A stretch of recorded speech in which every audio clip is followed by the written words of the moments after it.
Hello students, कैसे हैं आप लोग। आई होप आप लोग बहुत ही अच्छे होंगे। तो हम लोग ने लास्ट लेक्चर में पढ़ा था न्यूक्लियस के बारे में। हम लोग ने सेल का जो एक बेसिक जो अलग अलग डिफरेंट टाइप्स ऑफ स्ट्रक्चर्स होता है उसमें प्रेजेंट, चाहे वो प्रोकैरियोटिक हो या फिर यूकैरियोटिक हो। जैसे आपका न्यूक्लियस हो गया, प्लाज्मा मेम्ब्रेन हो गया, साइटोप्लाज्म हो गया। तो हम लोग उसके बारे में पढ़ रहे थे। तो हम लोग ने न्यूक्लियस और प्लाज्मा मेम्ब्रेन पढ़ लिया। आज हम लोग पढ़ने वाले हैं साइटोप्लाज्म के बारे में।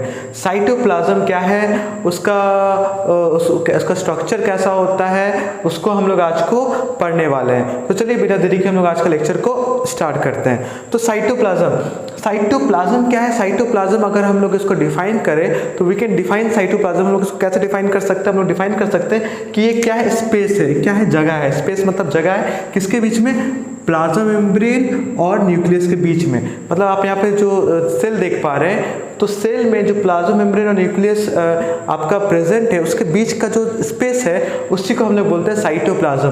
अब ये साइटोप्लाज्म क्या होता है, ये इसमें अब साइटोप्लाज्म को अगर आप ध्यान से अगर उसको देखिएगा तो इसके अंदर एक एक्वस सब्सटेंस होता है, एक्वस ग्राउंड सब्सटेंस, और उसको बैकग्राउंड में बोल सकते हैं कि वो सब्सटेंस बैकग्राउंड में होता है, और उसी को हम लोग बोलते हैं, उसको हम लोग बोलते हैं साइटोसोल। क्या बोलते हैं, साइटोसोल। तो हम लोग क्या जाने, साइटोप्लाज्म में एक्वस ग्राउंड सब्सटेंस प्रेजेंट होता है जिसको हम लोग बोलते हैं साइटोसोल।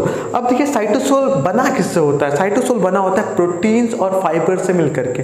जी हाँ, प्रोटीन और फाइबर से मिलकर के बना होता है। और ये जो प्रोटीन और फाइबर मिलकर के क्या तैयार करता है, साइटोस्केलेटन तैयार करता है। स्केलेटन मतलब क्या, आपका ये प्रोटीन और फाइबर का एक स्केलेटन, एक खांचा तैयार होता है उसके अंदर, जो क्या करता है वो हम लोग ऐसे नॉर्मली दिखाई नहीं देता, माइक्रोस्कोप में भी नॉर्मली नहीं दिखाई देता है, उसके लिए बहुत ही हाई मैग्नीफाइड माइक्रोस्कोप चाहिए होता है। तो ये जो साइटोस्केलेटन ये करता क्या है, ये सेल को क्या करता है ना, एक मतलब एक फ्रेमवर्क देता है, एक फ्रेम देता है, जिससे क्या होता है, सेल का जो साइज होता है, शेप होता है, वो मेंटेन्ड रहता है। ठीक है, तो साइटोस्केलेटन, साइटोसोल में जो साइटोस्केलेटन होता है उसका ये काम होता है।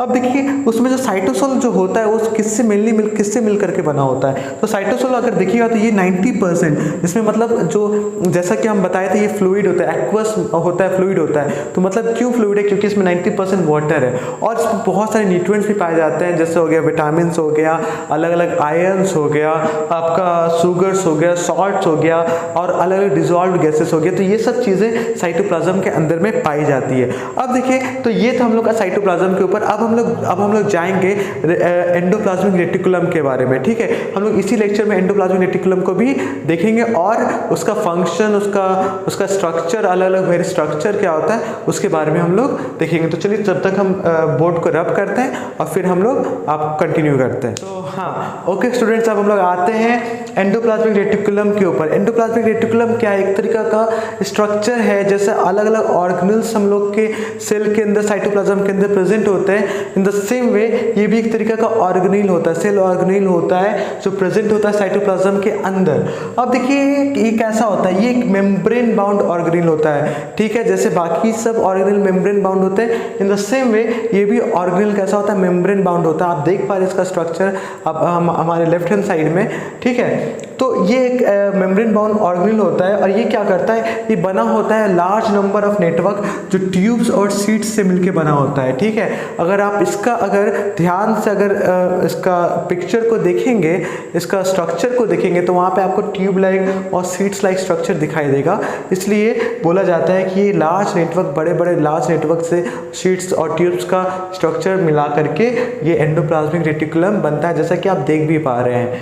ठीक है, इसका तीसरा पॉइंट अगर देखा जाएगा तो इसका जो एक एंड होता है ना, इसका जो एक हाथ होता है, समझ जाइए मेरे दो हाथ हैं, तो एक हाथ क्या होता है, जिसका जो एक एंड होता है वो न्यूक्लियस से जुड़ा होता है, न्यूक्लियस को पकड़े रखता है, और जो दूसरा हाथ होता है वो क्या होता है, प्लाज्मा मेम्ब्रेन को पकड़े रहता है। अब आप सोचिए, यहाँ पे एक सोचने का बात है कि ये जो होल्ड कर रहा है इधर न्यूक्लियस को, इधर प्लाज्मा मेम्ब्रेन को, तो इसका मतलब रीज़न क्या होगा, इसका सिग्निफिकेंस क्या होगा सेल के अंदर, क्योंकि साइंस में क्या होता है, हर चीज़ का कोई ना कोई रीज़न होता है। तो इसका भी एक बहुत ही इंपॉर्टेंट रीज़न है। हाँ, इसका रीज़न क्या होता है, ये जो सेल को ना एक फ्रेमवर्क प्रोवाइड करता है, एक स्ट्रक्चरल फ्रेमवर्क प्रोवाइड करता है, जिससे क्या होता है, सेल का जो शेप होता है, उसका जो साइज होता है वो मेंटेन्ड रहता है। वो मतलब इधर कभी नहीं भागेगा या फिर उधर कभी नहीं भागेगा, ये डांस हो गया थोड़ा।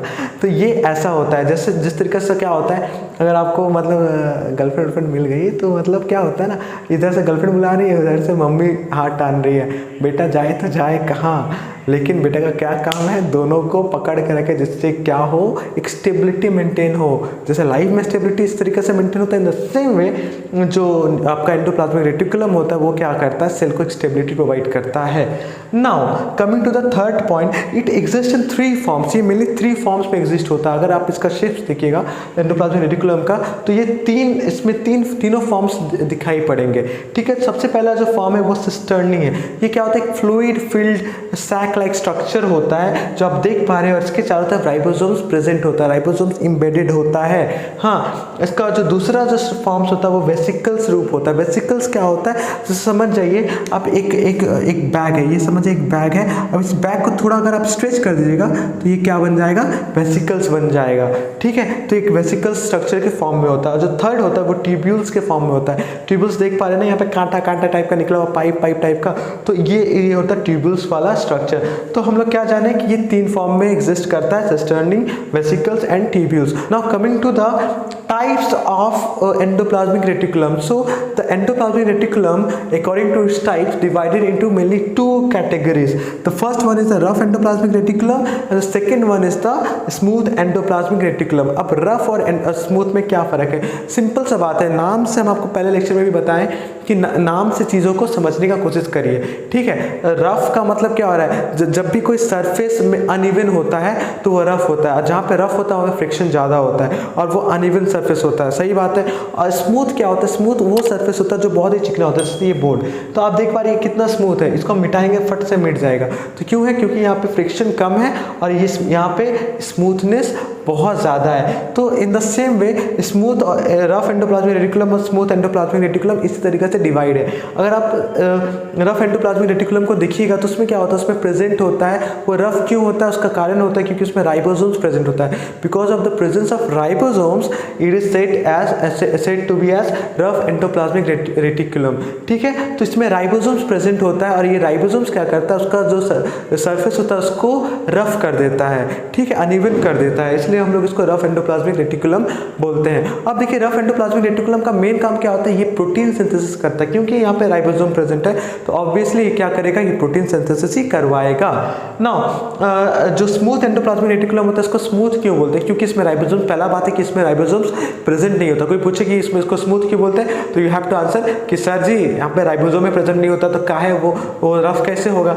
अब इसका दूसरा कारण भी है, अगर आप इसको और अच्छे तरीके से समझिएगा तो मैंने पहले भी बताया था कि जो स्मूथ, अब ये क्या करता है, जैसा कि हम लोग जानते हैं rough endoplasmic reticulum protein synthesis करवाता है, तो ये जो स्मूथ एंडोप्लाज्मिक रेटिकुलम ये क्या सिंथेसिस करवाता है, ये लिपिड सिंथेसिस करवाता है। और लिपिड हम लोग जानते हैं, लिपिड किससे जुड़ा हुआ, फैट से। कोई भी हम लोग फैट वाला चीज़ जब हम लोग इस्तेमाल करते हैं तो वो कैसा होता है, वो थोड़ा स्लिपी होता है। तो इसलिए यहाँ पे आप इस तरीके से आप इसको कनेक्ट कर सकते हैं कि क्योंकि यहाँ पे सिंथेसिस हो रहा है लिपिड्स का, फैट्स का, दैट्स वाई जो ये एंडोप्लाज्मिक रेटिकुलम ये स्मूथ है। नाउ अब हम लोग क्या करते हैं, ये हम लोग समझ में आ गया कि ये रफ एंडोप्लाज्मिक रेटिकुलम क्या प्रोड्यूस करवाता है, क्या सिंथेसिस करवाता है, प्रोटीन, और जो स्मूथ एंडोप्लाज्मिक होता है वो क्या करवाता है, वो लिपिड का सिंथेसिस करवाता है। अब हम लोग आते हैं इसका फंक्शन के बारे में, क्योंकि इसका फंक्शन भी बहुत इंपॉर्टेंट है एग्जाम के लिए। तो चलिए इसको बोर्ड को मिटाते हैं, बस फंक्शन लिखते हैं, आप लोग भी मजा करिए, 1 मिनट रुक जाइए बस। हाँ ओके, अब आते हैं हम लोग इसका फंक्शंस के बारे में। अब इसका फंक्शन जान लेते हैं। जो ये सब जो मैंने लिखा है ये सब कुछ मेन फंक्शंस है, मेन पॉइंट्स है जो आप लोग एग्जाम में दे सकते हैं और आप लोगों को अच्छे तरीके से नंबर फुल मार्क्स मिल सकता है। तो चलिए हम लोग एक करके फंक्शंस के बारे में जानते हैं। सबसे पहला फंक्शन क्या है, it forms a skeletal framework of the cell. जैसा कि मैंने बताया था मतलब थोड़ी देर पहले ही कि क्या करता है, न्यूक्लियस को एक हाथ से और दूसरे हाथ से, एक एंड से न्यूक्लियस को दूसरे एंड से प्लाज्मा मेम्ब्रेन को पकड़ के रखता है, जिससे क्या होता है स्ट्रक्चरल और स्केलेटल फ्रेमवर्क मिलता है सेल को, जिससे क्या होता है जो सेल होता है उसका जो शेप होता है मेंटेन्ड रहता है। अब हम लोग दूसरा देखते हैं, ये क्या कहता है, help in membrane biogenesis. Membrane biogenesis का मतलब क्या होता है, बायो का मतलब होता है कोई भी चीज़ जो लाइफ से रिलेटेड हो, और जेनेसिस मतलब होता है कोई भी चीज़ को बनाना।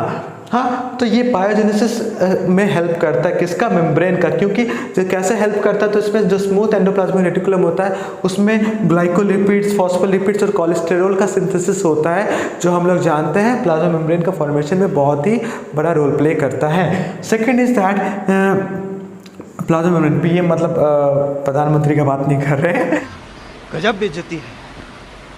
यहाँ पे प्लाज्मा मेम्ब्रेन का बात है। तीसरा है रफ एंडोप्लाज्मिक रेटिकुलम। ये क्या करता है, जैसा कि मैंने पहले बताया था, ये प्रोटीन का सिंथेसिस करवाता है। फोर्थ में स्मूथ एंडोप्लाज्मिक रेटिकुलम, ये जो लीवर में जो स्मूथ एंडोप्लाज्मिक रेटिकुलम होता है वो क्या करता है, जो टॉक्सिक सब्सटेंसेस होता है, टॉक्सिक केमिकल्स होता है जो हम लोग के बॉडी में आ जाता है फूड के वजह से, अलग अलग जो हम लोग खाना खाते हैं उसके वजह से, या फिर एटमॉस्फेयर के वजह से, या फिर जो हम लोग कोई मेडिसिन लेते हैं उसके वजह से, उसको क्या करता है कि डिटॉक्सिफाई करता है, डिटॉक्सिफिकेशन में हेल्प करता है। वो किसका ड्रग्स का हो गया, एस्पिरिन का हो गया, इंसेक्टिसाइड जो डीडीटी होता है, हम लोग इंसेक्टिसाइड अपने पेड़ों पे डालते हैं, जिससे क्या होता है उससे आपका जो कीटाणु होता है वो तो मर जाता है, लेकिन उसी के साथ साथ क्या होता है उस खाने में जो केमिकल्स क्या होता है मिल जाता है, जिसके वजह से जब लोग उसको खाते हैं तो हम लोग के बॉडी में भी उसका इफेक्ट पड़ता है। तो ये जो केमिकल्स को डिटॉक्सिफाई करता है वो कौन करता है, स्मूथ एंडोप्लाज्मिक रेटिकुलम, जो एक बहुत बड़ा इसका फंक्शन है। आपका फिफ्थ में है इट प्रोवाइड्स अ पाथवे। ये सब अब देखिए ये भी बहुत इंपॉर्टेंट है। ये क्या करता है, पाथवे प्रोवाइड करता है। पाथवे मतलब क्या, रास्ता प्रोवाइड करता है। किसका रास्ता प्रोवाइड करता है, न्यूक्लियर मटेरियल को एक सेल से दूसरे सेल में जाने के लिए। जैसा कि हम लोग जानते हैं वो जो एंडोप्लाज्मिक रेटिकुलम होता है वो न्यूक्लियस को होल्ड करके रखता है, दूसरे हाथ से आपका प्लाज्मा मेम्ब्रेन को होल्ड करता है। तो इसमें जो न्यूक्लियर मटेरियल होता है वो इसी रास्ते के थ्रू वो पहुंचता है सेल में, दूसरे सेल में पहुंचता है। तो इसलिए हम लोग इसको क्या बोले, एक पाथवे प्रोवाइड करता है distribution of nuclear material from the one cell to the other. और इसका आगे का देखेंगे तो प्रोडक्शन ऑफ एंजाइम प्रोड्यूस करता है। इसमें डाइजेस्टिव एंजाइम प्रोड्यूस होता है जिसको हम लोग बोलते हैं लाइसोसोम्स, ठीक है। इसका प्रोडक्शन मदद करता है और ये हार्मोन भी प्रोड्यूस करता है, जैसे स्टेरॉइड हार्मोन हो गया। तो ये सब कुछ फंक्शंस हैं जो बहुत इंपॉर्टेंट है, जिसको हम लोगों को समझ करके और याद करके रखना पड़ेगा। आई होप आप लोगों को आज का लेक्चर समझ में आया होगा। आज जो हम लोगों ने साइटोप्लाज्म के बारे में पढ़ा और एंडोप्लाज्मिक रेटिकुलम के बारे में पढ़ा वो शायद आप लोगों को समझ में आया होगा। और अगर समझ में आया है तो बस आप लोगों को कुछ क्या करना है, बस वही करना है, थोड़ा लाइक कर दीजिए, थोड़ा सब्सक्राइब कर दीजिए और चैनल को शेयर करिए कि आपके जैसे और भी स्टूडेंट्स इसका फ़ायदा उठा पाए। और थोड़ा कमेंट कर दीजिए, जिससे अगर कोई डाउट्स है या फिर अगर कोई टॉपिक्स पे लेक्चर चाहिए तो आप उस पर कमेंट कर सकते हैं। तो चलिए बस अच्छे से रहिए, बस और क्या, पढ़ाई करते रहिए। मिलते हैं नेक्स्ट वीडियो।